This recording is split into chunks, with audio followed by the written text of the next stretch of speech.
Bapak-bapak, ibu-ibu, dan teman-teman yang kami hormati, Assalamualaikum warahmatullahi wabarakatuh.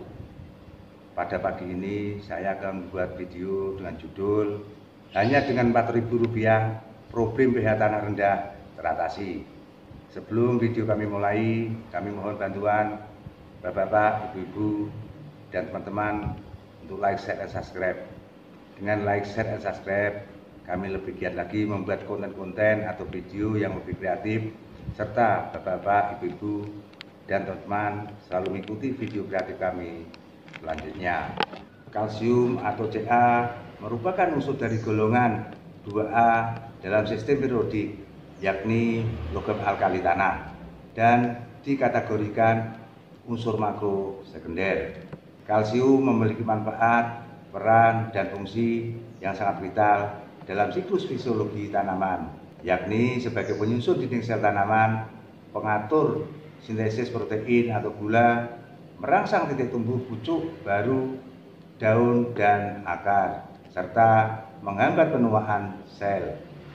Tanaman yang kekurangan unsur kalsium akan rentan terinfeksi jamur dan bakteri patogen. Hal ini disebabkan karena mobilitas gula dalam tanaman meningkat saat ketersediaan kalsium dalam tanaman berkurang.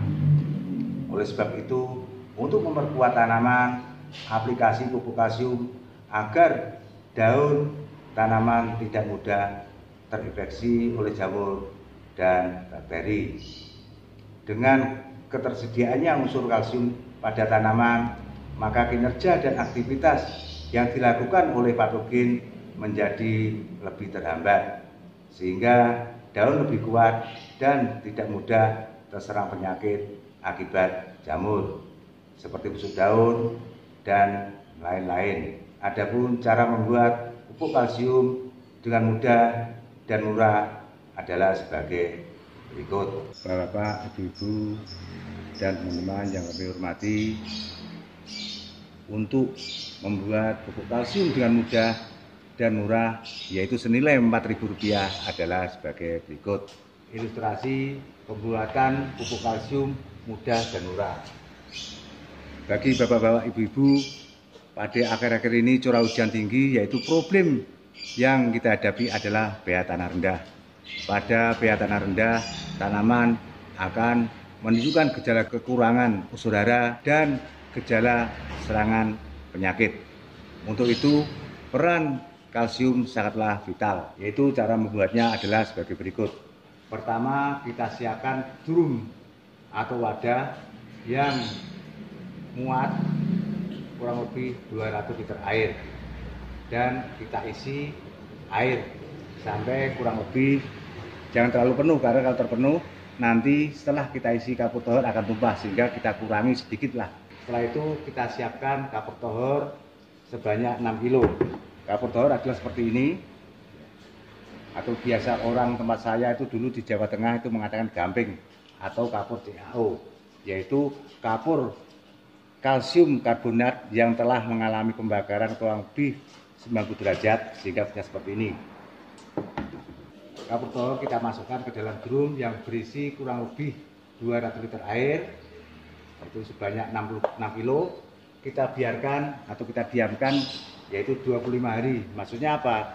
Maksudnya kapur tohor setelah kita masukkan ke dalam drum akan terjadi reaksi eksoterm yang menghasilkan panas.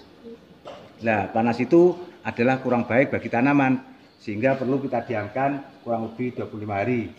Setelah itu baru kita aplikasikan. Cara aplikasi, pertama sistem kocor. Sistem kocor, kita ambil air campuran dengan kapur tohor sebanyak 1 liter, kita tambahkan air biasa 3 liter. Langsung bisa kita gunakan aplikasi sebagai pupuk kocor. Cara menentukan 3 liter adalah sebagai berikut, yaitu kita buat perbandingan untuk kocor.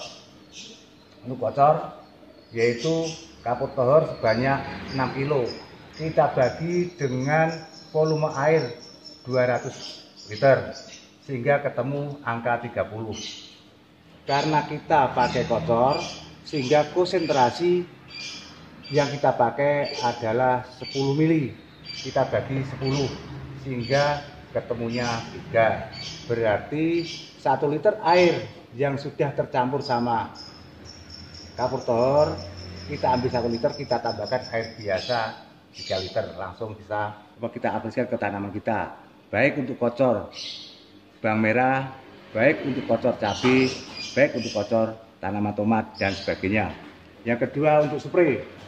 Untuk spray kita ambil air, yaitu campuran dengan air dengan kapur tohor sebanyak 1 liter, kita tambahkan air biasa 10 liter. Cara penghitungannya adalah sebagai berikut. 6.000 gram kapur tohor kita bagi volume air 200 ketemu 30. Karena konsentrasi kocor yaitu 3 mili per liter, kita bagi 3 sehingga ketemu angka 10.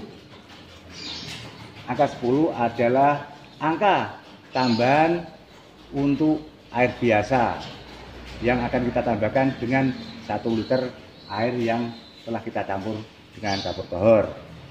Setelah itu air kita masuk ke dalam tangki, bisa kita adakan untuk penyemprotan, baik itu tanaman bawang merah, tanaman cabai maupun tanaman tomat. Sebagai ilustrasi, nanti saya akan membuat cara perendaman kapur tohor dalam skala kecil. Bapak-bapak, ibu-ibu, dan teman-teman yang kami hormati, saya akan memberikan ilustrasi pembuatan kalsium yang murah dan mudah senilai 4.000 dalam skala kecil. Pertama-tama kita siapkan air, yaitu kurang lebih 20 liter. Terus yang kedua kita siapkan kapur tohor, yaitu sebanyak 400 gram. Setelah itu kapur tohor kita masukkan ke dalam air.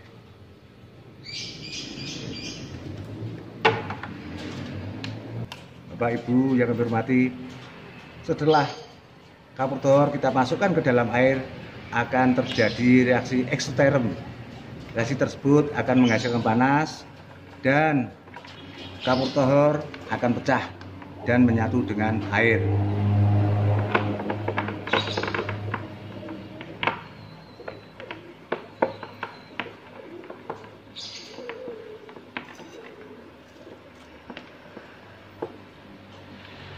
Setelah kapur tohor larut sempurna dengan air, kita diamkan 25 hari. Kita untuk mencoba pH air setelah bercampur dengan kapur tohor, yaitu 7 lebih. Ini bukan 7 lebih, 8 bukan, tapi 13, karena dari jarum pH meter saya sudah mentok. pH meter saya itu angkanya 8, sudah lebih dari 8. Ini kalau kita ukur dengan pH meter atau yang digital, biasanya angkanya kurang lebih 13. Setelah kita diamkan kurang lebih 25 hari, baru bisa kita pakai atau kita aplikasikan ke tanaman. Caranya seperti pada penjelasan saya tadi. Bapak-bapak, ibu-ibu, dan teman-teman yang kami hormati, saya rasa cukup sekian dulu pembuatan video pagi ini. Sekian, wassalamualaikum warahmatullahi wabarakatuh.